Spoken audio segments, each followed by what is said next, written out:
കർത്താവിൽ പ്രിയപ്പെട്ടവരെ, നിങ്ങൾക്കെല്ലാവർക്കും വീണ്ടും എൻ്റെ സ്നേഹ വന്ദനങ്ങളെ അറിയിക്കുന്നു.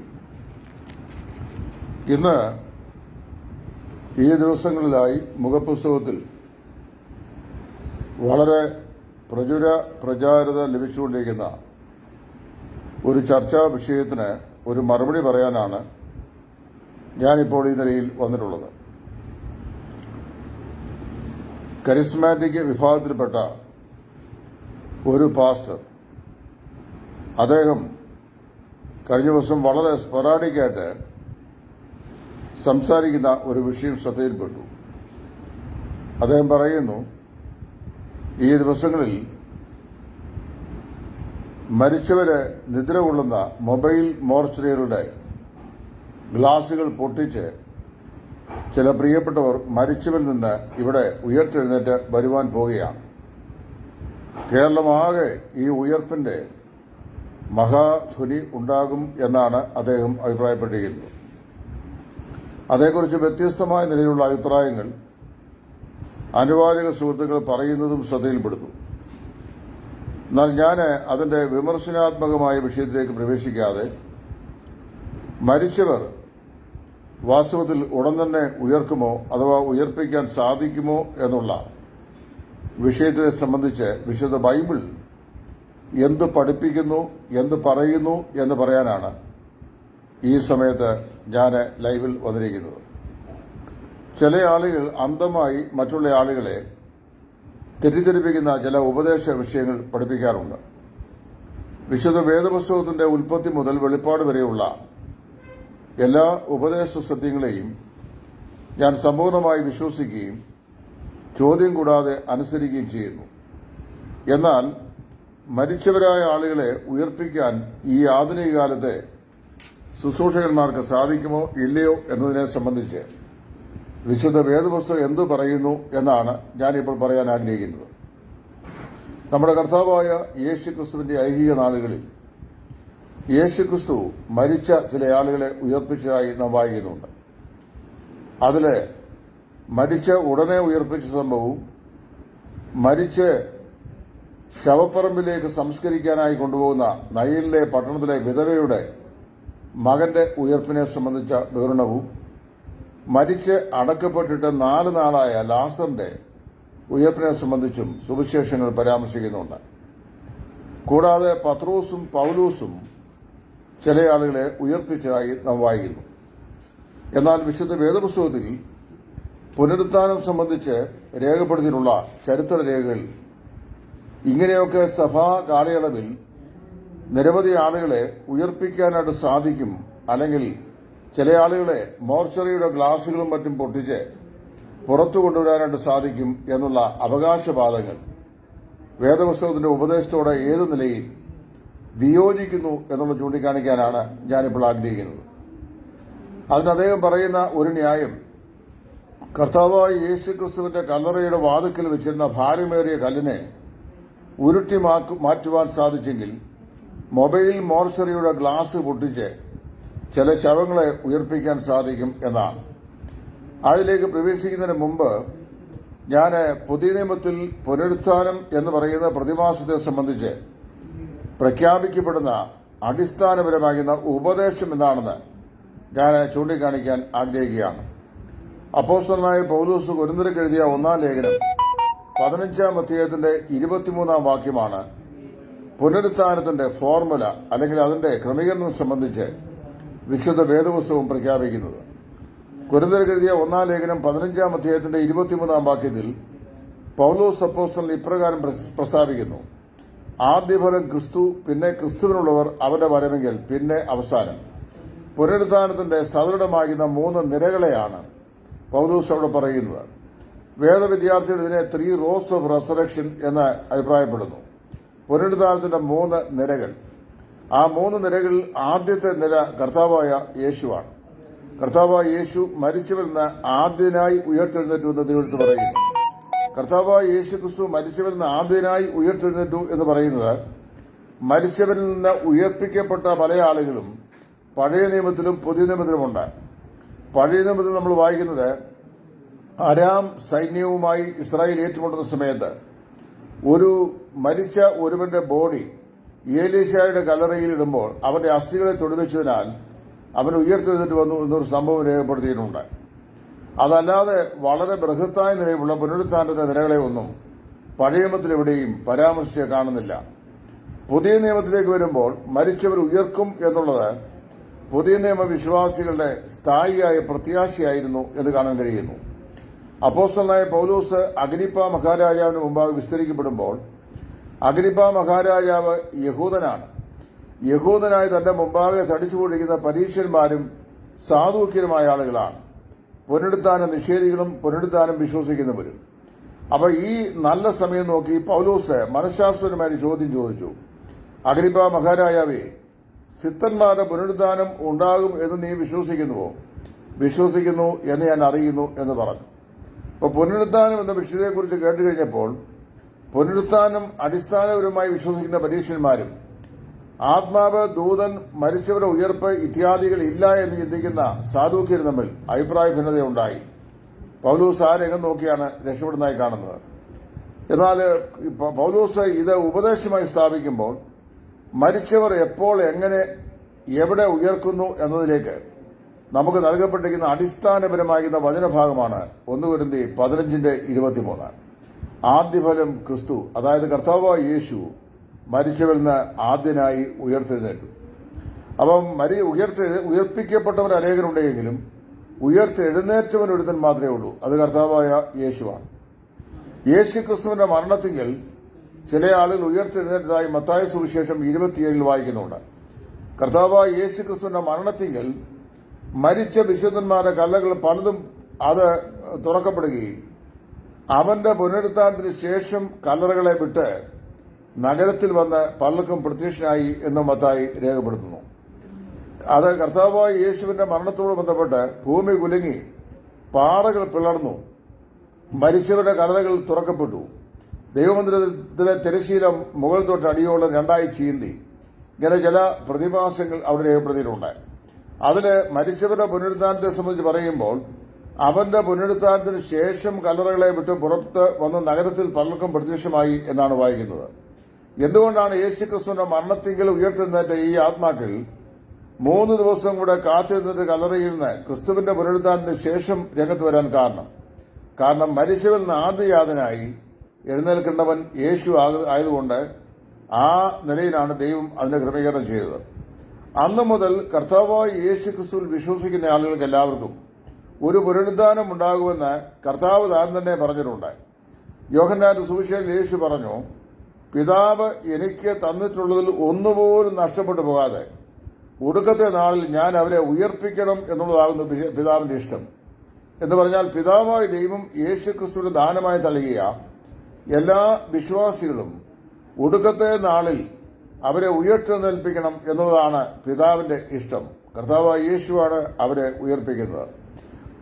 കർത്താവായ യേശുവിൽ വിശ്വസിച്ച ആളുകൾ അനധിവിദൂര ഭാവിയിൽ ശാരീരിക മരണത്തിന് വശംബദരായി ഭൂമിയിൽ സംസ്കരിക്കപ്പെട്ടാലും അവരുടെ ഭൗമശരീരം സംസ്കരിക്കപ്പെട്ട അതേ ഇടത്തു നിന്ന് ആ ശരീരത്തിന്റെ തേസ്കരിക്കപ്പെട്ട ശരീരം രൂപകൽപ്പന ചെയ്യപ്പെടും എന്നാണ് വിശുദ്ധ വേദോസം പറയുന്നത്. അതെപ്പോൾ സംഭവിക്കുമെന്ന് പൗലോസ് പറയുന്നു. ആദ്യഫലം ക്രിസ്തു, പിന്നെ ക്രിസ്തുവിനുള്ളവർ അവന്റെ വരവെങ്കിൽ. കർത്താവായ യേശു ക്രിസ്തുവിന്റെ പുനരാഗമനത്തിലാണ് കർത്താവായ യേശു ക്രിസ്തുവിൽ വിശ്വസിച്ചവർ ഇനിയും പുനരുദ്ധാനം ചെയ്യാൻ പോകുന്നത്. അതിനു മുമ്പ് ആത്മീകമായ ഉയർപ്പ് നമുക്ക് ലഭിച്ചിട്ടുണ്ട്. ഈ ആത്മീകമായ ഉയർപ്പ് എന്ന് പറയുന്നത് അതിക്രമങ്ങളിലും പാപങ്ങളിലും മരിച്ചവർക്ക് ലഭിച്ച പാപത്തിന്റെ വിമുക്തിയാണ്. അതായത് ദൈവത്തിലേക്കുള്ള യഥാസ്ഥാപനമാണ്. അത് രക്ഷിക്കപ്പെട്ടവരെല്ലാം പ്രാപിച്ചു കഴിഞ്ഞു. എന്നാൽ അതിനുശേഷം അങ്ങനെയുള്ള ദൈവമക്കൾ കാലാകാലങ്ങളിലായി ജീവിച്ച മരണത്തിന് വശപ്പെട്ട് ഈ ഭൂമിയിൽ സംസ്കരിക്കപ്പെട്ടു പോയാൽ, മണ്ണോട് മണ്ണ് ഇഴുകിച്ചേർന്ന് പോയാൽ, അനധിവിദൂര ഭാവി നമ്മുടെ കർത്താവായ യേശു ക്രിസ്തുവിന്റെ പ്രത്യക്ഷയെങ്കിൽ ഈ ആത്മാക്കൾ ഉയർത്തെഴുന്നേൽക്കും, ശരീരത്തോട് ഉയർത്തെഴുന്നേൽക്കും. അത് തേസ്കരിക്കപ്പെട്ട ശരീരമാണ്. അങ്ങനെ ഒരു പുനരുത്ഥാനത്തെക്കുറിച്ച് ബൈബിൾ പറയുന്നുണ്ട്. ഈ പുനരുത്ഥാനത്തെയാണ് ഒന്നാമത്തെ പുനരുത്ഥാനം എന്ന് പറയുന്നത്. ചില നാളുകൾക്ക് മുമ്പ്, ചില ആഴ്ചകൾക്ക് മുമ്പ് വെളിപ്പാട് പുസ്തകം 20:6 പറയപ്പെടുന്ന ഒന്നാം പുനരുത്ഥാനം സംബന്ധിച്ച് ചില കോലാഹലങ്ങൾ നടന്നത് നിങ്ങളുടെ ഓർമ്മയിലുണ്ടാകും എന്ന് ഞാൻ വിശ്വസിക്കുന്നു. ഇവിടെ ഒന്നാം പുനരുത്ഥാനം എന്ന് പറയുന്നത് യേശു ക്രിസ്തുവിൽ വിശ്വസിക്കുന്ന വിശുദ്ധന്മാർക്ക് കർത്താവിന്റെ വരവെങ്കിൽ ഉണ്ടാകുന്ന പുനരുദ്ധാനമാണ്. അതേ സംബന്ധിച്ച് തെസ്സലോനിക്കർക്ക് എഴുതിയ 1-ാം ലേഖനം 4-ാം അധ്യായത്തിന്റെ 16-ാം വാക്യത്തിൽ അപ്പോസ്തലനായ പൗലോസ് ഇപ്രകാരം പറയുന്നു: കർത്താവ് താൻ ഗംഭീര നാദത്തോടും പ്രധാന ദൂതന്റെ ശബ്ദത്തോടും ദൈവത്തിന്റെ കാളുകളോടും കൂടെ സ്വർഗത്തിൽ നിന്ന് ഇറങ്ങി വരികയും ക്രിസ്തുവിൽ മരിച്ചവർ മുമ്പേ ഉയർത്തെഴുന്നേൽക്കുകയും ചെയ്യും. കർത്താവായ യേശു ക്രിസ്തുവിന്റെ അന്ത്യകാഹളനാദത്തിങ്കൽ സഭയെ കർത്താവ് കൂട്ടിച്ചേർക്കുന്നതിനായി യേശു ക്രിസ്തു ഭൂമിയിലേക്ക് ആകാശത്തിന്റെ അയറായിലേക്ക് ഇറങ്ങി വരുന്ന സമയത്ത് അവന്റെ മധ്യാകാശത്തിലെ എഴുന്നള്ളിപ്പിൽ മൺമറഞ്ഞുപോയ വിശുദ്ധന്മാർ എല്ലാവരും ഉയർത്തി നിൽക്കും എന്നാണ് വിശുദ്ധ വേദോസം പറയുന്നത്. എന്നാൽ അതിനുശേഷം വീണ്ടും 1000 വർഷങ്ങൾ കഴിഞ്ഞിട്ട്, അതായത് ദൈവസഭയുടെ അംഗങ്ങളായിരിക്കുന്ന വിശ്വാസികളുടെ പുനരുദ്ധാനം കഴിഞ്ഞ് പിന്നെ ചില്ലറ ഉയർപ്പിനെ കുറിച്ചൊക്കെ വായിക്കുന്നുണ്ട്. വെളിപ്പാട് പുസ്തകത്തിൽ നമ്മൾ വായിക്കുന്ന യെരൂശലേം പട്ടണത്തിൽ സാക്ഷികളായി വരുന്ന 2 സാക്ഷികൾ, വിദൂര ഭാവിയിൽ വരാൻ പോകുന്ന 2 സാക്ഷികൾ മരിച്ചു 3-ാം ദിവസം അവരെ ഉയർത്തി നിൽക്കുന്നു. അതുപോലെ തന്നെ മഹാപീഡന കാലഘട്ടത്തിൽ മരിക്കുന്ന ആളുകൾ അവർ മഹാപീഡന കാലത്തിന്റെ അന്ത്യത്തിൽ കർത്താവായ യേശു ക്രിസ്തുവിന്റെ മഹത്വ പ്രത്യക്ഷങ്ങൾ ഉയർത്തുന്നു. അതിനുശേഷം 1000 ആണ്ട് വാഴ്ചയ്ക്ക് ശേഷം 1000 ആണ്ട് വാഴ്ച കാലഘട്ടത്തിലും ഒരു രാജാവ് നീതിയോട് വാഴുന്നു എന്നുള്ള പ്രതിധ്വനിയാൽ രക്ഷാനിർണയം പ്രാപിക്കുന്ന വിശുദ്ധന്മാരുടെ ഒരു സംഘം കാണും. അവര് ദീർഘായുസ്സുള്ളവരായി മരിക്കും. അവരുടെ പുനരുദ്ധാനവും വെള്ളസിംഹാസന ന്യായവിധിക്ക് തൊട്ടു മുമ്പ് സഹസ്രാബ്ദ അന്ത്യത്തിൽ സംഭവിക്കുന്ന ന്യായമായി നമുക്ക് വിശ്വസിക്കാം. ആ പുനരുദ്ധാനങ്ങളെല്ലാം ഈ 1-ാം പുനരുദ്ധാനത്തിന്റെ ഭാഗങ്ങളാണ്. 1-ാം പുനരുദ്ധാനം എന്ന് പറയുന്നത് കർത്താവായ യേശു സഭയെ സ്വീകരിപ്പാനായി മധ്യാകാശത്തിൽ വരുമ്പോൾ, അതായത് അന്ത്യകാലനാഥികൾ കണ്ണി വയ്ക്കുന്നിടയിൽ നാം എല്ലാവരും രൂപാന്തരപ്പെടും, മരിച്ചവർ അക്ഷയരായി ഉയർക്കുമെന്ന് കൊരിന്ത്യർക്ക് എഴുതിയ 1-ാം ലേഖനം 15-ൽ പൗലോസ് പറയുന്ന പോലെ കർത്താവിന്റെ മധ്യാകാശ വരവിലെ പ്രത്യക്ഷയിലാണ് വിശുദ്ധന്മാരുടെ ഉയർപ്പ് ഉണ്ടാകുന്നത്. അതേ തുടർന്ന് വരുന്ന ഭാഗികമായ ഉയർപ്പുകളെല്ലാം 1-ാം പുനരുദ്ധാനത്തിന്റെ ഭാഗങ്ങളായി ലയിക്കപ്പെടുന്നു എന്ന് മനസ്സിലാക്കാൻ സാധിക്കുന്നു. അങ്ങനെ വരുമ്പോൾ നമ്മൾ മനസ്സിലാക്കേണ്ട ഒരു വിഷയം, നമ്മൾ ഈ 1-ാം പുനരുദ്ധാനത്തിൽ പങ്കുള്ളവൻ ഭാഗ്യവാനാണ്. അത് 1-ാം പുനരുദ്ധാനത്തിൽ പങ്കുണ്ടായി ഭാഗ്യവാനായി തീർന്നവരാണ് വാസ്തവത്തിൽ അവിടെ 1-ാം പുനരുദ്ധാനത്തിൽ പങ്കാളികളായി തീരുന്നത്. അതുവരെ, അതായത് ഈ പെന്തക്കോസ്ത് നാളിൽ സഭ സ്ഥാപിതമായതിനു ശേഷം യൂത്തിക്കോസിനെ പൗലോസ് ഉയർപ്പിച്ചതും പത്രോസ് ഒരാളെ ഉയർപ്പിച്ചത് ഒഴികെ സഭാചരിത്രത്തിൽ മരിച്ച ആരും ഉയർപ്പിച്ചിട്ടില്ല. ഇവിടുത്തെ ഏറ്റവും ശക്തനായിരിക്കുന്ന ഒരു പാസ്റ്ററോ ഒരു സുവിശേഷ വേലക്കാരനോ ഒരു ബിഷപ്പോ ശ്രമിച്ചാലും മരിച്ച ഒരാളിനെ ഇപ്പോൾ ഉയർപ്പിക്കാൻ കഴിയുകയില്ല. അതിന്റെ കാരണം എന്താണെന്ന് ചോദിച്ചു കഴിഞ്ഞാൽ, മരിച്ചവരുടെ പുനരുദ്ധാനം ഇനി സംഭവിക്കാൻ പോകുന്നത് ഈ 1 കൊരിന്ത്യർ 15-23 പറയപ്പെടുന്ന ക്രമമനുസരിച്ചാണ്. ആദ്യപോലെ ക്രിസ്തുവിന്റെ പുനരുദ്ധാനം കഴിഞ്ഞു. ഇനിയും ക്രിസ്തുവിനുള്ളവർ അവന്റെ വരവെങ്കിൽ കർത്താവായ യേശു ക്രിസ്തു എപ്പോൾ മടങ്ങി വരുമോ അപ്പോൾ മാത്രമേ മരിച്ചവരുടെ പുനരുദ്ധാനം സംഭവിക്കുകയുള്ളൂ. അതിനു മുമ്പ് ഇവിടെ മൈക്ക് കയ്യിലെടുത്തുകൊണ്ട് ഇവിടെ കിടന്നുകൊണ്ട് ചില മൊബൈൽ മോർച്ചകൾ പൊട്ടിച്ച് കോഴിമുട്ടയുടെ തോട് പൊട്ടിച്ച് കോഴിക്കുഞ്ഞ് പുറത്ത് ചാടി വരുന്ന പോലെ ചില ആളുകൾ വരാൻ പോവുകയാണ്. അരിമത്തിയിലെ യോസേഫിന്റെ കല്ലറയുടെ വാതിൽക്കൽ വെച്ചിരുന്ന ഭാര്യമേറിയ കല്ലിനെ നീക്കിയ കർത്താവ് ഈ നിലയിൽ വലിയ പുനരുദ്ധാനം ഇപ്പോൾ ചെയ്യാൻ പോകുമെന്ന് പറഞ്ഞു കഴിഞ്ഞാൽ യാതൊരു പ്രയോജനമില്ല. ഒരു ആത്മാവ് പോലും ഉയർക്കുകയില്ല. അതല്ലെങ്കിൽ ഞാൻ ഇങ്ങനെ അവകാശവാദം പറയുന്ന ആളുകളെ യേശുക്രിസ്തുവിന്റെ നാമത്തിൽ വെല്ലുവിളിക്കുന്നു. നിങ്ങൾക്ക് ഈ കേരളം എന്നല്ല, ഇന്ത്യ മഹാരാജ്യത്ത് കന്യാകുമാരി മുതൽ കാശ്മീർ വരെ ഉള്ള ഏതെങ്കിലും ഒരു സ്ഥലത്ത് ഏതെങ്കിലും ഒരു മരിച്ചയാളിനെ നിങ്ങൾക്ക് ഉയർപ്പിച്ച് കാണിക്കാമെങ്കിൽ നിങ്ങൾ കാണിക്കുക. അപ്പോൾ നിങ്ങൾ പറയും, കണ്ടോ അത് അങ്ങനെ കാണിച്ചു കൊടുക്കാൻ പറയുമ്പോൾ വെല്ലുവിളിക്കുമ്പോൾ സംഭവിക്കേണ്ട കാര്യമല്ല, അല്ലാതെ സംഭവിക്കേണ്ട കാര്യമാണെന്ന്. അതിന് ചില ആളുകൾ പറയുന്നത് വിശ്വസിച്ചാൽ മാത്രമേ അടയാളങ്ങൾ നടക്കുകയുള്ളൂ. വിശ്വസിക്കുന്നവർ ഈ രോഗിയുടെ വിശ്വാസം കൂടാതെ കർത്താവ് സൗഖ്യം കൊടുത്ത ചില സംഭവങ്ങൾ സുവിശേഷത്തിൽ ഏർപ്പെടുത്തിയിട്ടുണ്ട്. 4 ആൾ ഒരു പക്ഷപാതക്കാരനെ ചുമന്നുകൊണ്ട് വന്ന കാര്യം മർക്കോസ് 2-ൽ വായിക്കുന്നുണ്ട്. ഈ അവനെ ചുമന്നുകൊണ്ട് വന്നവരുടെ വിശ്വാസം കണ്ടിട്ട് പക്ഷപാതക്കാരനോട് എഴുന്നേറ്റ് നിന്റെ കിടക്കയെടുത്ത് നടക്ക എന്ന് പറഞ്ഞു എന്നാണ് വായിക്കുന്നത്. അപ്പോൾ ആ പക്ഷപാതക്കാരന്റെ വിശ്വാസമല്ല, ചുമന്നുകൊണ്ട് വന്നവന്റെ വിശ്വാസമാണ് അവിടെ കാണിക്കുന്നത്. അപ്പോൾ വാസ്തവത്തില് നെസസറിലി സൗഖ്യം പ്രാപിച്ച ഒരു വിശ്വാസം അടയാളപരമായ നിലയിലുള്ള സൗഖ്യത്തിന് ആവശ്യമില്ല. പുനരുദ്ധാനത്തിന് ഇപ്പോൾ മരിച്ചു കിടക്കുന്നവന് വിശ്വസിക്കാൻ പറ്റുകയുള്ളൂ. അവന്റെ ആത്മാവ് ഓൾറെഡി അവന് ചെല്ലുന്നു പോയി. ഇനി മറ്റൊരു ദുരന്തം കൂടെ ഞാൻ പറയാം അതിന് പേരിൽ. മരണത്തെ ഒരു വേർപാട് വിശ്രാമം എന്നാണ് വേദപുസ്തകം വിലയിരുത്തുന്നത്. അങ്ങനെ വരുമ്പോൾ പൗലോസ് പറയാണ്, വിട്ടുപിരിഞ്ഞ് ക്രിസ്തുവിനോട് ഇരിപ്പാൻ ഞാൻ അത്യുത്തം കാക്ഷിക്കുന്നു. അത് അത്യുത്തമമല്ലോ എന്ന് പറഞ്ഞാൽ ജീവിക്കുന്നതിനേക്കാൾ ഏറ്റവും ഉത്തമമായ അനുഭവമാണ് മരിച്ച കർത്താവിനോടുകൂടെ ആയിരിക്കുക എന്ന് പറയുന്നത്.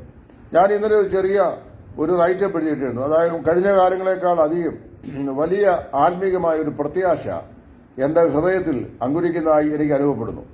പ്രാണപ്രിയന്റെ നാളിനോട് ചേരാൻ ഉള്ള സമയമായോ എന്നുള്ള പ്രത്യാശ എന്നിൽ വരുന്നു എന്ന് ഞാൻ പറഞ്ഞു. അപ്പോൾ വാസ്തവത്തിൽ ഈ കാലത്തിലെ കഷ്ടങ്ങളിൽ നിന്ന്, ഇവിടുത്തെ പ്രതിബന്ധങ്ങളിൽ നിന്ന്, രോഗദുഃഖാദികളിൽ നിന്ന്, സങ്കടങ്ങളിൽ നിന്ന്, ഒറ്റപ്പെടലിൽ നിന്ന് മനുഷ്യന് ഒരു വിശ്രാമം ലഭിക്കുന്ന അനുഭവമാണ് മരണം അല്ലെങ്കിൽ നിര്യാണം എന്ന് പറയുന്നത്. ആ നിര്യാണം വാസ്തവത്തിൽ ക്രിസ്തീയ വിശ്വാസിയെ സംബന്ധിച്ചോളം ഭാഗ്യകരമായ ഒരു അനുഭവമാണ്. അവർ ക്രിസ്തുവിൽ മരിക്കുന്നു എന്നാ വായിക്കുന്നത്. വിട്ടുപിരിഞ്ഞ് കർത്താവിനോടെ ആയിരിക്കുന്നു എന്നാണ്. വിട്ടുപിരിഞ്ഞ് യേശു ക്രിസ്തുവോടെ ആയിരിക്കുക എന്ന് പറയുന്നത് എത്ര അതുല്യമായ നിസ്തുല്യമായ ഒരു അനുഭവമാണ്.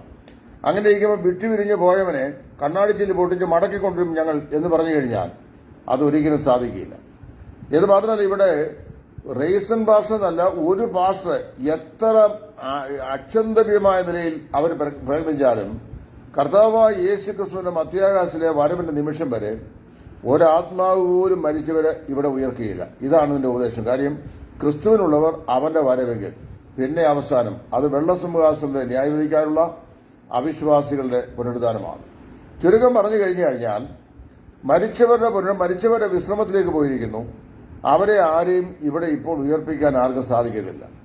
ഇതൊക്കെ ചുമ്മാ ആളുകളെ വൈകാരികമായി ഇളക്കി സംഭവിക്കാൻ കഴിയാത്ത ചില കാര്യങ്ങൾ സംഭവിക്കും എന്ന് വ്യാജേന ആളുകളുടെ മനസ്സിൽ, ഉപബോധ മനസ്സിൽ കുത്തിവെച്ചിട്ട് ഇക്കിളിപ്പെടുത്തി ചിലത് ഇങ്ങനെ പറഞ്ഞ് വിശ്വസിപ്പിക്കുകയാണ്. അതിന്റെ ഒന്നും ആവശ്യമില്ല. ഇവിടെ മരിച്ചവരാരും ഇപ്പോൾ ഉയർക്കുകയില്ല. അത് നിങ്ങൾക്കറിയാമല്ലോ. അങ്ങനെ ആരെയും ഉയർപ്പിക്കും. ഞാൻ 3-4 വർഷം മുമ്പ് ഇതുപോലെ ചോദ്യം ചോദിച്ചു, മരിച്ചവരെ ഉയർപ്പിക്കാൻ പോകുന്നു എന്നുള്ള വിഷയം. മസ്കറ്റിൽ പാസ്റ്റർ ശുശ്രൂഷ ചെയ്ത ഒരു പാസ്റ്റർ മസ്കറ്റിൽ മരിച്ചു. അദ്ദേഹത്തിന്റെ ഡെഡ് ബോഡി ഇവിടെ കൊണ്ടുവന്ന ശേഷം അദ്ദേഹത്തിന്റെ ഭാര്യ ആ ശവസംസ്കാര ശുശ്രൂഷ ചെയ്ത പ്രകടന പത്രികയൊക്കെ നമ്മൾ സോഷ്യൽ മീഡിയ വഴി കണ്ടു. അവരെ മലയാളത്തിൽ പറഞ്ഞു കടന്നു വരിക എന്ന് പറഞ്ഞു, ഉയർത്തില്ല. പിന്നെ അവരുടെ വിശ്വാസം അനുസരിച്ച് അന്യഭാഷയിൽ കൽപ്പിച്ചു. എന്നിട്ടും ശവം അനുസരിച്ചില്ല, കേട്ടില്ല. അവസാനം ഏറിയ സമയം വലിയ ധൈര്യമായിട്ട് വലിയ വെല്ലുവിളിയൊക്കെ നടത്തിയെങ്കിലും ശവത്തിനൊരു ചലനവും ഉണ്ടായില്ല. അവസാനം അത് കുഴിച്ചിട്ടു. ഇത് നമ്മളെല്ലാവരും കണ്ടതാണ്.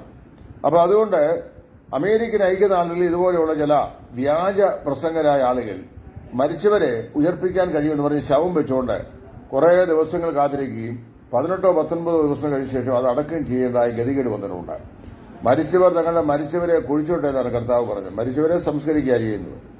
കാര്യം മരിച്ചവർക്ക് ഏറ്റവും നല്ല ഒരു പുനരുദ്ധാനം ലഭിക്കുമെന്ന് വേദോസം പറയുന്നു. അപ്പോൾ ക്രിസ്തുവിനുള്ളവരായ വിശ്വാസികൾ കർത്താവായ യേശു ക്രിസ്തുവിന്റെ പ്രത്യക്ഷയെങ്കിൽ മരണഭാഷകളെ അഴിഞ്ഞ് അവർ പുനരുദ്ധാനം ചെയ്ത് ദൈവസ്ഥലം നിൽക്കും. അതിനെക്കുറിച്ചാണ് ഒന്നാം പുനരുദ്ധാനം എന്നും പറയുന്നത്. അത് കഴിഞ്ഞ് നിത്യശിക്ഷാവിധിക്കാനുള്ള പുനരുദ്ധാനമാണ്. അത് അവിശ്വാസ പുനരുദ്ധാനമാണ്. അത് കർത്താവായ യേശു ക്രിസ്തുവിന്റെ 1000 ആണ്ട് വാഴ്ചയ്ക്ക് ശേഷം സംഭവിപ്പാനുള്ള കാര്യമാണ്. അല്ലാതെ അതിനു മുമ്പ് ഒരു മനുഷ്യൻ പോലും ഉയർത്തെഴുന്നേറ്റ് വരികയില്ല. അപ്പൊ ഇങ്ങനെയുള്ള മൗഢ്യമായ കാര്യങ്ങൾ പറഞ്ഞ് ആളുകളെ ഇക്കിളിപ്പെടുത്തി വൈകാരികമായി ഇളക്കി ഇതിപ്പോ സംഭവിക്കും എന്ന് പറയുന്നത്. അതെങ്ങനെ നോക്കുന്നേ? അപ്പൊ ആരോ ഒരാൾ എഴുതിയിട്ടു, 15 വർഷമായി സ്വന്തം കണ്ണിന്റെ കാഴ്ചക്കുറവിന് വെച്ചിരിക്കുന്ന മുഖത്തെ കണ്ണാടി മാറ്റാൻ അദ്ദേഹത്തിന് കഴിയുന്നില്ല, പിന്നാണോ ഇനിയും ഉയർപ്പിക്കാൻ സാധിക്കുമെന്ന് ചോദിക്കുന്നു. ഞാൻ അത്രത്തോളം താഴ്ന്നു പറയാൻ ആഗ്രഹിക്കുന്നില്ല. കാരണം പൗലോസ് തന്നെ പല ആളുകളെയും സൗഖ്യപ്പെടുത്തി. പക്ഷേ താൻ തന്നെ ഒരു രോഗിയായിരുന്നു. കാരണം അവന്റെ ജഡത്തിൽ നിഗളിച്ചു പോകാതിരിക്കുന്നതിന് അവരെ കുത്താൻ പിശാചിന്റെ ദൂതനെ ദൈവം ഏൽപ്പിച്ചിരുന്നു. അത് രോഗമായിരുന്നു എന്നാണ് പൊതുവെ വേദശാസ്ത്രികൾ വിശ്വസിക്കുന്നത്. അങ്ങനെയാണെങ്കിൽ ഒരാൾ രോഗിയായതുകൊണ്ട് അദ്ദേഹത്തിന് വേറൊരാളെ രോഗസൗഖ്യം നൽകാനായിട്ട് കഴിയത്തില്ല എന്ന് പറയാൻ പറ്റുകയില്ല. എന്നാൽ ഒരു കാര്യം മനസ്സിലാക്കണം, ഇവിടെ സകല രോഗികളെയും ദൈവം സൗഖ്യമാക്കിയാൽ പിന്നെ ഹോസ്പിറ്റലിൽ ആവശ്യം വരികയില്ല. മെഡിക്കൽ സയൻസ് പഠിച്ച ഡോക്ടേഴ്സ് എല്ലാം വെറുതെ വീട്ടിലേക്കുള്ളൂ. അവരെ കൊണ്ട് 4 കാശിന്റെ പ്രയോജനം ഉണ്ടാകുകയില്ല. നമ്മുടെ എല്ലാം ബന്ധുക്കോസുകാരുടെയും ബ്രദറുകാരുടെയും ആയിരക്കണക്കിന് നേഴ്സസ് ആണ്, male and female. England, Ireland, Scotland, Germany, Canada, American ഐക്യനാടുകൾ, ന്യൂസിലാൻഡ്, ഓസ്ട്രേലിയ തുടങ്ങി നിരവധി രാജ്യങ്ങളിൽ ഉയർന്ന ശമ്പളം മാറ്റി ജോലി ചെയ്യുന്നത്. വാസ്തവത്തിൽ കേരളത്തിന്റെ മുഖച്ഛായ തന്നെ, സാമ്പത്തിക മുഖച്ഛായ തന്നെ മാറുവാൻ കാരണമായത് ഈ നേഴ്സസ് ആണ്. അതായത് അവര് പഠിച്ച് വിദ്യാസമ്പന്നരായി വിദേശ രാജ്യങ്ങളിൽ പോയി കൈനിറയെ കാശ് വാങ്ങിച്ചപ്പോഴാണ് കേരളത്തിന്റെ സാമ്പത്തിക മുഖച്ഛായ തന്നെ മാറുവാനിടയായി തീർന്നത്. 40 വർഷം മുമ്പ് ഓലപ്പുരകളിൽ താമസിച്ചിരുന്ന നമ്മുടെ ഈ കേരളം മുഴുവൻ ഒരു വൺ സിറ്റി സ്റ്റേറ്റ് എന്ന് പറയത്തക്ക നിലയിൽ ഇത്രമാത്രം സാമ്പത്തിക ഔന്നത്യം പ്രാപിക്കാൻ മുഖാന്തരമായത് നമ്മുടെ പ്രിയപ്പെട്ട നേഴ്സസിന്റെ അത്യധ്വാനത്തോടുകൂടിയ വിദേശ രാജ്യങ്ങളിലെ ജോലിയാണ്. അപ്പോൾ അതെല്ലാം ഇപ്പോൾ എല്ലാവരെയും സൗഖ്യമാക്കാൻ പോയി കഴിഞ്ഞാൽ ഇല്ലാതെയായിത്തീരും. ഹോസ്പിറ്റലിൽ മുഴുവൻ അടയും. അതുപോലെ തന്നെ ഡോക്ടേഴ്സ് എല്ലാം ചൊറിയും കുത്തി വീട്ടിലിരിക്കേണ്ടി വരും. നേഴ്സസ് അവർക്കാർക്കും പൈസയുടെ ജോലി ഉണ്ടാകുകയില്ല. രാജ്യങ്ങളിൽ അവരെ പറഞ്ഞു വിടും. പക്ഷേ ഇവിടെ ഇങ്ങനെയൊക്കെയുള്ള കാര്യങ്ങൾ നടക്കുമെന്ന് വ്യാജേന പറഞ്ഞ ആളുകളെ അന്ധമായി വിശ്വസിപ്പിക്കുമ്പോൾ തന്നെ ഓരോ വർഷവും അലോപ്പതിക്ക് ഹോസ്പിറ്റലുകളുടെ എണ്ണം കൂടിക്കൂടി വരികയാണ്. അലോപ്പതി ആയുർവേദ എണ്ണം കൂടിക്കൂടി വരികയാണ്. രോഗികളുടെ എണ്ണം വർദ്ധിക്കുന്നു. തദനുസൃതമായി ആശുപത്രിയുടെ എണ്ണവും വർദ്ധിക്കുന്നു. പിന്നെ ഓരോ പ്രാവശ്യവും ഇവിടുത്തെ മെഡിക്കൽ എൻട്രൻസ് എഴുതി പാസ്സായി പഠിക്കുന്ന ആയിരക്കണക്കിന് വിദ്യാർത്ഥികൾ 4 വർഷം 5 വർഷം കഴിയുമ്പോൾ അവർ ഡോക്ടേഴ്സായി രംഗപ്രവേശം ചെയ്തുകൊണ്ടിരിക്കുന്നു. അതിന്റെ അർത്ഥം ഇവിടെ രോഗികൾ വർദ്ധിക്കുന്നു എന്നാണ്. അപ്പോൾ പ്രിയമുള്ളവരെ, ഞാൻ പറയട്ടെ, രോഗികൾ മനുഷ്യനുള്ളിടത്തോളം കാലം കാണും. രോഗം മനുഷ്യന്റെ ബയോളജിക്കലായ ഒരു പ്രശ്നമാണ്. അപ്പോൾ ആദ്യ പാപത്തിന്റെ പരിണതഫലമായി സംഭവിച്ച ബലഹീനത മുഖാന്തരമായി ജീവശാസ്ത്രപരമായി മനുഷ്യനിൽ സംഭവിച്ചിരിക്കുന്ന ഒരു വ്യതിയാനമാണ് മനുഷ്യന്റെ രോഗാവസ്ഥ. ഇപ്പം ഞാൻ നിങ്ങളോട് സംസാരിക്കുമ്പോൾ തന്നെ എനിക്ക് ജലദോഷത്തിന്റെ പ്രശ്നമുണ്ട്. ഞാൻ അല്പം ഇന്ന് ആ നിലയിൽ അല്പം മഴ നനഞ്ഞാണ്, ചെറിയ ഡ്രിസ്ലിംഗ് ആയതാണ്. എല്ലാ മനുഷ്യരും അവരോ രോഗങ്ങളൊക്കെ ഉണ്ട്. ചില കേസുകൾക്കൊക്കെ ദൈവം സൗഖ്യം കൊടുക്കാറുണ്ട്. എന്നാൽ ഇവിടെ നമ്മളോട് ചോദിക്കുന്ന ചോദ്യങ്ങൾക്ക് ഈ അഭ്യസ്ത വിദ്യയിലായിരിക്കുന്ന ഈ അതിശയ പ്രവർത്തിക്കാര് മാന്യമായി ഉത്തരം പറയുന്നത് ഞാൻ കണ്ടിട്ടില്ല. ചോദിച്ചു കഴിഞ്ഞാൽ ഒന്നീ കൊഞ്ഞനം കുത്തും, അതല്ലെങ്കിൽ നിങ്ങൾക്ക് വിശ്വാസം ഇല്ലാത്തതുകൊണ്ടാന്ന് പറയും. അപ്പോൾ എന്റെ ചോദ്യം ഞാൻ പറയാം. മുഴകൾ നീങ്ങിയതായി സാക്ഷ്യപ്പെടുത്തുന്നു. Okay, I accept it. അപ്പോൾ അങ്ങനെ ചില രോഗസൗഖ്യങ്ങളുണ്ട്. ഈ മുഴകൾ നീങ്ങുന്നു. അതുപോലെ തന്നെ ഈ കണ്ണിന്റെ കണ്ണാടി ഗ്ലാസ് വെച്ചിട്ട് ആൾക്കാരെ കണ്ണിന്റെ സൈറ്റ് വർദ്ധിപ്പിച്ചിട്ട് ഗ്ലാസ് എടുത്ത് കളയുന്നു. ഇങ്ങനെയൊക്കെയുള്ള ചില കാര്യങ്ങൾ. കാല് വയ്യാത്ത ആളുകളുടെ കാലിന്റെ മുട്ടുവേദന മാറുന്നു, നടുവേദന മാറുന്നു. ഇതൊക്കെ ഞാൻ കാണുന്നുണ്ട്. നിങ്ങൾ കാണുന്നതൊക്കെ ഞാനും കാണുന്നുണ്ട്. പക്ഷേ മൈ ക്വസ്റ്റ്യൻ, ജന്മന അന്ധനായ ഒരാളെ ഇന്ന് വരെ ആരും സൗഖ്യപ്പെടുത്തി നമ്മളാരും കണ്ടിട്ടില്ല. 2, പാഴ്സി രോഗം പിടിച്ച് കൈകാലുകൾ ശോഷിച്ചു പോയ ഒരു രോഗിയെ പൂർവ്വസ്ഥിതിയിലാക്കി ആരോഗ്യവാനായ ഒരു വ്യക്തിയാക്കി മാറ്റുന്നത് ആരും നമ്മളിതുവരെ കണ്ടിട്ടില്ല. അപ്പോൾ പിന്നെ ബാക്കിയുള്ളതല്ല ഈ ട്യൂമർ റിലേറ്റഡ് കേസുകളാണ് കൂടുതലും ഞാൻ കണ്ടിട്ടുള്ളത്. ഇതിനൊന്നും ക്വസ്റ്റ്യൻ ചെയ്യല്ല ഞാൻ പറയുന്നത്. അപൂർവ ചില കേസുകൾക്ക് രോഗസൗഖ്യം ലഭിക്കാറുണ്ട്. ഞാൻ പ്രാർത്ഥിച്ച് ഒരു ക്യാൻസർ രോഗി ഒരിക്കൽ സൗഖ്യമായിട്ടുണ്ട്. അത് ഞാൻ പ്രാർത്ഥിച്ചുകൊണ്ട് സൗഖ്യമായതല്ല. ആ രോഗിക്ക് സൗഖ്യം കൊടുക്കണമെന്ന് ദൈവത്തിന് ഇഷ്ടമായതുകൊണ്ട് ഞാൻ പ്രാർത്ഥിച്ചപ്പോൾ ആ രോഗി സൗഖ്യമായി. ഇത് ഞാൻ എന്റെ അനുഭവ സാക്ഷ്യത്തിന് അത് എഴുതി വെച്ചിട്ടുണ്ട്. അവരുടെ പേരുൾപ്പെടെയും സ്ഥലം ഉൾപ്പെടെ എഴുതി വെച്ചിട്ടുണ്ട്. അതിനുശേഷം ഞാൻ പല രോഗികൾക്ക് വേണ്ടി പ്രാർത്ഥിച്ചിട്ടുണ്ട്. പലരും സൗഖ്യം പ്രാപിച്ചിട്ടില്ല. അപൂർവമായ ചില വിഷയങ്ങളിൽ സൗഖ്യം പ്രാപിച്ചിട്ടുണ്ട്.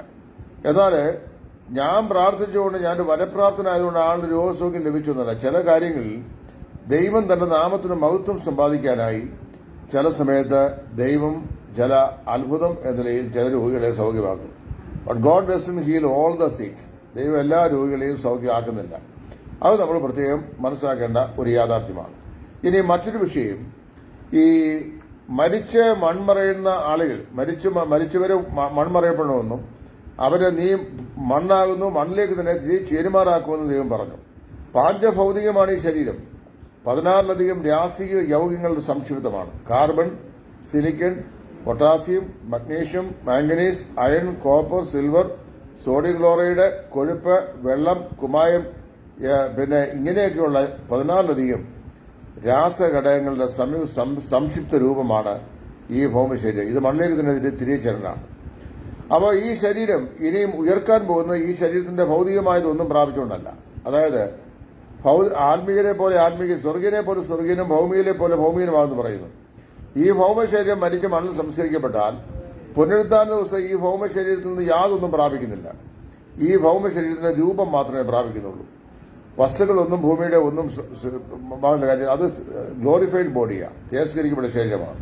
അപ്പോൾ ഇനിയും അതുകൊണ്ട് ഞാൻ വളരെ വ്യക്തയോട് പറയാം, പുനരുത്ഥാനം എന്ന് പറയുന്ന വിഷയത്തിന്റെ ഉപദേശ വിഷയം പൗലോസ് പറയുമ്പോൾ ആദ്യഫലം ക്രിസ്തു, പിന്നെ ക്രിസ്തുവിനുള്ളവന്റെ വരവെങ്കിൽ, പിന്നെ അവസാനം എന്ന് പറഞ്ഞിരിക്കുകയാണ്.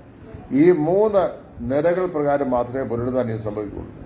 എത്രമാത്രം അലറി, എത്ര മണിക്കൂറുകൾ ശവപ്പെട്ടെടുത്തിരുന്നാലും, മൊബൈൽ മോർച്ചിലെടുത്തിരുന്നാലും, ഞാൻ നിങ്ങളോട് ദൈവവചനം കൊണ്ട് അരക്കിട്ട് ഉറപ്പിച്ച് പറയുന്നു, ഇവിടുത്തെ ഏറ്റവും ക്രെഡിറ്റ് ഒരു ശുശ്രൂഷകൻ രംഗത്ത് വന്നാലും ഒരു മരിച്ചവൻ ഉയർക്കുകയില്ല. കാരണം അറിയാവോ, മരിച്ചവർ ഉയർക്കാൻ ദൈവം ഒരു സമയം വെച്ചിട്ടുണ്ട്.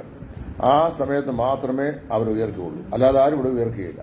അതുകൊണ്ട് ഏതെങ്കിലും വിശ്വാസികൾ അന്ധമായി ആരെങ്കിലും വൈകാരിക മണ്ഡലത്തെ ഇളക്കിക്കൊണ്ട് ഇപ്രകാരമുള്ള പ്രസ്താവന പറഞ്ഞു കഴിഞ്ഞാൽ അത് വിശ്വസിക്കരുത്. വിശ്വസിച്ചാൽ നിങ്ങൾ അബദ്ധം മൂഢന്മാരായി തീർന്നു. കാരണം നിങ്ങൾ ദൈവത്തെ വിശ്വസിക്കാവൂ. ഒരു പാസ്റ്റർമാരും ഒരു സുവിശേഷന്മാരും പറയുന്ന ഇത്തരം മൗഢ്യം വായിക്കുന്ന വാദോന്മകളെ നിങ്ങൾ അംഗീകരിക്കരുത്, വിശ്വസിക്കരുത്. ആർക്കും ആരെയും ഉയർപ്പിക്കുവാൻ സാധിക്കത്തില്ല. മെഡിക്കൽ സയൻസിന് പോലും സാധിക്കുകയില്ല. മെഡിക്കൽ സയൻസ് ഇങ്ങനെ വിശ്വസിക്കുന്നുണ്ട്, വിദൂര ഭാവിയിൽ ശാസ്ത്രത്തിന്റെ മികവുറ്റ അത്യധ്വാനം കൊണ്ട് ഒരു പക്ഷെങ്കിൽ ജീവൻ മനുഷ്യനിലേക്ക് സന്നിവേശിപ്പിക്കാൻ ശാസ്ത്രത്തിന് കഴിഞ്ഞേക്കാമെന്ന്. റഷ്യയിൽ വർഷങ്ങൾക്ക് മുമ്പേ ക്രയോൺ സൊസൈറ്റി എന്ന് പറയുന്ന സൊസൈറ്റി രൂപീകരിച്ചിട്ടുണ്ട്. -360 ഡിഗ്രി നൈട്രജൻ ഗ്യാസ് തണുപ്പിച്ച സിലിണ്ടറുകളിൽ മനുഷ്യ ശരീരം സൂക്ഷിക്കുന്ന സംവിധാനം, അത് സൂക്ഷിക്കുന്ന സൊസൈറ്റിയുടെ പേരാണ് ക്രയോൺ സൊസൈറ്റി. ലക്ഷക്കണക്കിന് രൂപ അതിന് ചെലവാക്കുകയും ചെയ്യണം. അപ്പോൾ അവര് പല ആളുകളുടെയും ഭൗമശരീരം ഈ നൈട്രജൻ സിലിണ്ടർ സൂക്ഷിച്ചിട്ടുണ്ട്. അപ്പോൾ അവർ വിശ്വസിക്കുന്നത് വിദൂര ഭാവിയിൽ ശാസ്ത്രത്തിന് മൃതശരീരങ്ങൾക്ക് ജീവൻ നൽകാൻ കഴിയും എന്നാണ്. കഴിയുമെങ്കിൽ കഴിയട്ടെ, നമ്മൾ അതിനൊന്നും വെല്ലുവിളിക്കുന്നില്ല. എന്നാൽ ഒരു കാര്യം ഞാൻ പറയാം, വേദപുസ്തകം പറയുന്ന പുനരുദ്ധാനം സംഭവിക്കുന്നത് കർത്താവിന്റെ വരവിൽ മാത്രമേ ഉള്ളൂ. അതിനു മുമ്പ് ഒരിക്കൽ പോലും അത് സംഭവിക്കുകയില്ല. പിന്നെ മൊബൈൽ മോർച്ചയിൽ ഒരു ബോഡി വെച്ചാൽ അത് പെന്തക്കോസുകാരന്റെ ആയാലും ബ്രദറുകാരന്റെ ആയാലും മാർത്തോമക്കാരന്റെ ആയാലും ആരുടെ ആയാലും ഇനി അവിശ്വാസിയുടെ ആയാലും ആ ബോഡി 24 മണിക്കൂർ കഴിയുമ്പോൾ അത് ഡീകമ്പോസ് ചെയ്യാൻ തുടങ്ങും. 24 മണിക്കൂർ കഴിയുമ്പോൾ അത് ബാക്ടീരിയയും വൈറസും പ്രവർത്തിക്കാൻ തുടങ്ങും. 6 ദിവസങ്ങൾ കൊണ്ട് ആ മാംസം ഇഴുകി മാറും. നഖങ്ങൾ കൊഴിയും, തലമുടികൾ കൊഴിയും, ഇത് കൊഴിയും. ഒരു 6 മാസം കഴിയുമ്പം ആ പെട്ടിക്ക് അത് കുറച്ച് പൾപ്പ് മാത്രമേ കാണുകയുള്ളൂ. കുറേ അസ്ഥിയും പൾപ്പ് മാത്രമേ കാണുകയുള്ളൂ. 35 വർഷങ്ങൾക്ക് അസ്ഥി സമ്പൂർണ്ണമായി ദ്രവിച്ചു തീരുകയും ചെയ്യും. അതുകൊണ്ട് ദൈവവചനത്തെ വിശ്വസിക്കുന്നുവെങ്കിൽ നിങ്ങളെന്താ വിശ്വസിക്കേണ്ടത്? കർത്താവ് നിശ്ചയമായും ക്രിസ്തുവിൽ വിശ്വസിക്കുന്നവരെ ഉയർപ്പിക്കും എന്ന് വിശ്വസിക്കണം. എപ്പോൾ ഉയർപ്പിക്കും? കർത്താവിന്റെ പ്രത്യക്ഷയെങ്കിൽ അവരെ ഉയർപ്പിക്കും. അതിനു മുമ്പ് ആരും ആരെയും ഉയർപ്പിക്കുകയില്ല. ഒരു മനുഷ്യനെ കൊണ്ടുപോലും സാധിക്കത്തില്ല. അങ്ങനെയാണെങ്കിൽ ഞങ്ങൾ ഉയർപ്പിക്കും, അങ്ങനെ ചെയ്തിട്ടുണ്ട്, ഇങ്ങനെ ചെയ്തിട്ടുണ്ടെന്ന് പറയാതെ ഒരെണ്ണം ഉയർപ്പിച്ച് കാണിക്കണം. ഇനി 2, കോവിഡ് കാലത്ത് ഈ പറഞ്ഞ പോലെ മസ്കറ്റുകാരൻ പാസ്റ്റർ മരിച്ച് അദ്ദേഹത്തെ ഉയർപ്പിക്കാൻ പറഞ്ഞ വലിയ ബഹളം വെച്ച് കഴിഞ്ഞപ്പോൾ ഞാൻ ചോദിച്ചു, അങ്ങനെ ആരെയെങ്കിലും ഉയർപ്പിച്ചിട്ടുണ്ടോ ചോദിച്ചു കഴിഞ്ഞാൽ പോരുന്ന അറിയാമോ, നമ്മുടെ ഒരു മലയാളി പാസ്റ്റർ അദ്ദേഹം ഓസ്ട്രേലിയൻ സന്ദർശനത്തിൽ അവിടെ ഒരു രാമചന്ദ്രൻ എന്ന് പറഞ്ഞ ഒരാളെ, ഓസ്ട്രേലിയയിൽ മരിച്ച ഒരാളെ അദ്ദേഹം ഉയർപ്പിച്ചു. താൻ ബ്രിസ്ബെയിനിൽ നിന്ന് വേറൊരു സ്ഥലത്തായിരുന്നു. അപ്പോൾ ഇദ്ദേഹം മരിച്ചു എന്ന് ഉള്ള വാർത്ത ഇദ്ദേഹത്തെ വിളിച്ചറിയിച്ചു. അദ്ദേഹം ട്രെയിൻ കയറി ബ്രിസ്ബെയിനിൽ ചെന്നു. അവിടെ ചെന്നിട്ട് ഈ മരിച്ച രാമചന്ദ്രനെ കിടന്നു. രാമചന്ദ്രനെ അദ്ദേഹം എഴുന്നേൽപ്പിച്ചു, കടുങ്കാപ്പിയും കുടിപ്പിച്ചിട്ട് പോകുന്നു എന്ന് സാക്ഷ്യം പറഞ്ഞ ഒരു സംഭവം എനിക്ക് ഒരാൾ ലിങ്ക് അയച്ചു തന്നു. അപ്പം ഞാൻ സാമാന്യമായി ആരെങ്കിലും എന്തെങ്കിലും പറഞ്ഞാൽ അതങ്ങനെ വെട്ടിപ്പിടിക്കുന്നൊരു സ്വഭാവക്കാരനല്ല. അതുകൊണ്ട് ഞാൻ ചോദിച്ചു, രാമചന്ദ്രന്റെ കേരളത്തിലെ മേൽവിലാസം, രാമചന്ദ്രൻ ഓസ്ട്രേലിയയിലെ ബ്രിസ്ബെയിനിൽ അഡ്മിറ്റ് ആയ ഹോസ്പിറ്റലിലെ മേൽവിലാസം, രാമചന്ദ്രനെ ശുശ്രൂഷ ചെയ്ത ഡോക്ടേഴ്സിന്റെ ടെലിഫോൺ നമ്പർ, രാമചന്ദ്രന്റെ മരണം സ്ഥിരീകരിച്ച ആശുപത്രിയിലെ റിപ്പോർട്ട്, ഇത്രയും കാര്യങ്ങൾ ഒന്ന് തരാമെന്ന് ചോദിച്ചിട്ട് ഈ നാഴിക വരെ ഈ പറഞ്ഞ പുള്ളി കമ്മാന്തരക്ഷം വേണ്ടിയെന്ന് മാത്രമല്ല, പിന്നെ അദ്ദേഹത്തിന്റെ മേൽവിലാസം ഞാൻ ഈ സോഷ്യൽ മീഡിയ കണ്ടിട്ടില്ല. ഇത്രയേ ഉള്ളൂ കാര്യം. അതുകൊണ്ട് ഞാൻ പറയട്ടെ, നിങ്ങൾ ആരും ഈ കർത്താവ് പൗലോസ് പറഞ്ഞത് ഞങ്ങൾ കർത്താവായ യേശു ക്രിസ്തു എന്ന ഭാവേനയോ ഞങ്ങളെന്ന ഭാവേനയോ വിശ്വസിക്കത്തക്ക നിലയിലുള്ള കാര്യങ്ങൾ നിങ്ങൾ ചെയ്യരുത്. പൗലോസ് പറയാണ്, ഞങ്ങൾ എഴുതിയെന്ന ഭാവേനയുള്ള ലേഖനങ്ങൾ നിങ്ങൾ ആരും കുലുങ്ങിപ്പോകരുത്. ആദ്യമേ വിശ്വാസത്യാഗം സംഭവിക്കുകയും നാശയോഗ്യനും അധർമ്മമൂർത്തിയുമായവൻ വെളിപ്പെടുകയും വേണം എന്ന് പറഞ്ഞുകൊണ്ട് 2 തെസ്സലോനിക്കയിൽ താൻ പറയുന്ന പോലെ നിങ്ങൾ ആരെങ്കിലും എവിടെയെങ്കിലും ഉയർപ്പിക്കാമെന്ന് പറഞ്ഞു കഴിഞ്ഞാൽ നെവർ ബിലീവ് ഇറ്റ്. നിങ്ങൾ വിശ്വസിക്കരുത്. പുനരുദ്ധാനം ഒരു യാഥാർത്ഥ്യമാണ്. That is going to be a futuristic event. ഭാവിയിലെ ഒരു സംഭവമായി നടക്കാൻ പോവുകയാണ്. Christ being the first fruit, the author of Christ at his coming, and then comes the end. This is the law of resurrection defined in 1 Corinthians chapter 15:23. ഇതിനപ്പുറത്ത് വേറെ ഒരു കാര്യവുമില്ല. അതുകൊണ്ട് ഞാനും ഈ വീഡിയോ കണ്ടിരുന്നെങ്കിലും ഒരു മറുപടി എന്നെ പറയണമെന്ന് എനിക്ക് തോന്നിയല്ല. പിന്നെ ചില ആൾക്കാരോട് പറഞ്ഞു, പുതിയ നിയമ അടിസ്ഥാനത്തിൽ ഇതിന് മറുപടി പറയണം എന്ന് പറഞ്ഞപ്പോൾ ഞാനത് പറഞ്ഞതാണ്. അപ്പോൾ മരിച്ചവരെ ഉയർക്കാൻ ദൈവം ചെയ്യുന്ന രണ്ട് സമയങ്ങൾ, ഒന്ന് കർത്താവിന്റെ വരവെങ്കിലും മറ്റേത് സഹസ്രാബ്ദ അന്ത്യത്തിലുമാണ്. കർത്താവിന്റെ വരവെങ്കിൽ ഉയർക്കപ്പെടുന്നവർ കർത്താവിന്റെ സഭയുടെ അംഗങ്ങളായ വിശ്വാസികളായ രക്ഷിക്കപ്പെട്ടവരാണ്. സഹസ്രാബ്ദ അന്ത്യത്തിൽ ഉയർക്കാൻ പോകുന്നവരെ നിത്യശിക്ഷാവിധിക്ക് വേണ്ടി, വെള്ളസിംഹാസന ന്യായവിധിക്ക് വേണ്ടി ഉയർക്കപ്പെടാൻ പോകുന്ന അവിശ്വാസികളുടെ ആത്മാക്കളാണ്. ഇതിന് മധ്യത്തിൽ മരിച്ച ഒരു മനുഷ്യൻ പോലും ഭൂമിയിൽ ഉയർക്കുകയില്ല. അതിന് വെച്ച വെള്ളം ആരെങ്കിലും ഉണ്ടെങ്കിൽ അത് വാങ്ങിയാൽ മതി, അതൊന്നും നടക്കുകയില്ല. പിന്നെ സ്റ്റേജിൽ കുറേ ഷോ ഒക്കെ കാണിക്കുക. അതുപോലെ തന്നെ വേറൊരു പാർട്ടി ഇവിടെ നമ്മുടെ സ്റ്റേജിൽ നട്ടല് വീണ് 12 കഷ്ണമായി എല്ലുകൾ ഒടിഞ്ഞ ഒരുതനെ കഴിഞ്ഞ ദിവസം ഇപ്പോൾ തന്നെ ശക്തി അവനിലേക്ക് വ്യാപരിക്കാൻ പോവുകയാണ്, അവൻ എഴുന്നേണ്ടൊക്കെന്ന് പറഞ്ഞുകൊണ്ട് ഇവിടെ സൗഖ്യപ്പെടുന്നതൊക്കെ നമ്മൾ കണ്ടു. ആ കക്ഷി പെന്തക്കോസ്ത് സഭ വിശ്വാസിയായി ദീർഘകാലം ഇവിടെ അതിശയ പ്രവർത്തനം ചെയ്തയാളാണ്. മടങ്ങി അദ്ദേഹം റോമൻ കത്തോലിക്ക സഭയിൽ പോയി. അവിടെ ചെന്ന ശേഷം ഇവിടുത്തെ അതിശയ പ്രവൃത്തി അങ്ങനെ തന്നെ അവിടെ ചെയ്തുകൊണ്ടിരിക്കുന്നു. ഞാൻ അദ്ദേഹത്തെക്കുറിച്ച് പേഴ്സണലി ഒന്നും പറയാൻ ആഗ്രഹിക്കുന്നില്ല. ഇവരൊക്കെ കാട്ടിക്കൂട്ടുന്ന ഈ സംഭവങ്ങൾക്ക് മെഡിക്കൽ എക്സ്പേർട്ടുകളുടെ സർട്ടിഫിക്കേഷൻ ആവശ്യമാണ്. വീണ് 12 കഷ്ണമായി ഒടിഞ്ഞ ഒരുവന്റെ ശരീരത്തെ ഒറ്റ നിമിഷം കൊണ്ട് ഇദ്ദേഹം സൗഖ്യം കൊടുത്തിട്ട് അദ്ദേഹത്തെ എഴുന്നേൽപ്പിച്ചു വിടുന്നെങ്കിൽ ഈ 12 കഷ്ണമായി ഇദ്ദേഹം ഒടിഞ്ഞു എന്നുള്ളൊരു സാക്ഷ്യം പറയേണ്ടത് ഇവിടുത്തെ ഒരു മെഡിക്കൽ പ്രാക്ടീഷണറാണ്. അദ്ദേഹം പറയണം, ഈ ആളിനെ എൻ്റെ അടുത്ത് കൊണ്ടുവന്നിരുന്നു, ഇദ്ദേഹത്തിൻ്റെ ശരീരത്തിൽ 12 ഒടിവുകൾ ഉണ്ടായിരുന്നു. ആ 12 ഒടിവുകളും ക്യൂർ ചെയ്യാൻ വളരെ ലോങ് ടൈം എടുക്കും. പിന്നെ അതുപോലെ തന്നെ ഇപ്പോൾ ഇദ്ദേഹത്തിന് യേശുക്രിസ്തുവിന്റെ നാമത്തിൽ കൊടുത്ത സൗഖ്യം പ്രമായി ഇദ്ദേഹത്തിന്റെ എല്ലാ അസ്ഥികളും അതിന്റെ പൂർവ്വസ്ഥിതിയെ പ്രാപിച്ചിരിക്കുന്നു. ഇപ്പോൾ അദ്ദേഹത്തിന് ഒടിഞ്ഞ യാതൊരു അസ്ഥികളും ഇല്ല എന്ന് ഒരു മെഡിക്കൽ പ്രാക്ടീഷണർ അത് സർട്ടിഫൈ ചെയ്യാമെങ്കിൽ നമുക്ക് ഏകദേശമൊക്കെ അംഗീകരിക്കാം. അല്ലാതെ യാതൊരു കാര്യങ്ങളും കേവലം പുലമ്പലായിട്ട് മാത്രമേ, ജസ്റ്റ് ബാബ്ലിങ്സ്, അല്ലാതെ വേറെ ഒന്നും നമുക്ക് അംഗീകരിക്കാനായിട്ട് സാധിക്കുകയില്ല എന്നുള്ള കാര്യം ഒരു പ്രാവശ്യം കൂടെ ഞാൻ ഊന്നി പറയുന്നു. നിങ്ങൾ ഒരു കാരണവശാലും ഏതെങ്കിലും പാസ്റ്റേഴ്സോ ഏതെങ്കിലും സുവിശേഷകന്മാരോ അച്ഛന്മാരോ പറയുന്ന കാര്യങ്ങൾ അർത്ഥമായി വിശ്വസിക്കുകയോ അത് അംഗീകരിക്കുകയോ ചെയ്യാതെ വിശുദ്ധ വേദപുസ്തകം ബെരോവയിലെ ക്രിസ്ത്യാനിലെ പോലെ അങ്ങനെ തന്നെയോ എന്ന് സൂക്ഷ്മമായി നിങ്ങൾ പരിശോധന ചെയ്യുക. അങ്ങനെ പരിശോധന ചെയ്യുമ്പോൾ ആരെങ്കിലും എന്തെങ്കിലുമൊക്കെ വിളിച്ചു പറഞ്ഞു കഴിഞ്ഞാൽ ആ വിഡ്ഢിത്തരെല്ലാം അംഗീകരിക്കാൻ ഇടയാകാതെ വചനത്തെ സെർച്ച് ചെയ്ത് സത്യമായതിനെ കൈക്കൊള്ളാൻ നിങ്ങൾക്ക് സാധിക്കണം. ദൈവമായ കർത്താവ് അതിനായി നിങ്ങൾക്ക് ഏവർക്കും കൃപ നൽകട്ടെ എന്ന് പ്രാർത്ഥിച്ചുകൊണ്ട് ഞാൻ തൽക്കാലം ഈ വീഡിയോ ഇവിടെ നിർത്തുന്നു. ഈ വിശുദ്ധന്മാരുടെ പുനരുദ്ധാനം സംബന്ധിച്ച് എന്തെങ്കിലും സംശയങ്ങൾ നിങ്ങൾക്ക് എന്നോട് ചോദിക്കാനുണ്ടെങ്കിൽ നിശ്ചയമായും നിങ്ങൾക്ക് എന്നോട് ചോദിക്കാം. ഞാൻ നിങ്ങൾക്ക് വേണ്ടി എത്ര സമയം ചെലവഴിച്ചു അതിന് മറുപടി പറയാൻ തയ്യാറാണ്. നിങ്ങൾ ചോദിക്കുക മാത്രം ചെയ്താൽ മതി. മറുപടി പറയാൻ ഞാൻ എവർ റെഡിയാണ്. രാത്രി 11 മണിക്ക് മുമ്പ് ചോദിക്കുന്നത് മാത്രമേ ഉള്ളൂ. 11 ആകുമ്പോൾ ഞാൻ ഉറങ്ങാൻ കിടക്കും. അതിന് ചോദിച്ചാൽ നിശ്ചയമായും ഉത്തരം പറയുന്നതാണ്. ദൈവം നിങ്ങളെ ഏവരെയും അനുഗ്രഹിക്കുകയും സഹായിക്കുകയും ചെയ്യട്ടെ. ക്രിസ്തുവിൽ നിങ്ങളുടെ കൂട്ടുസഹോദരൻ സുവിശേഷകൻ ടൈറ്റസ് ഫ്രം ഇടയാറുമുള്ള.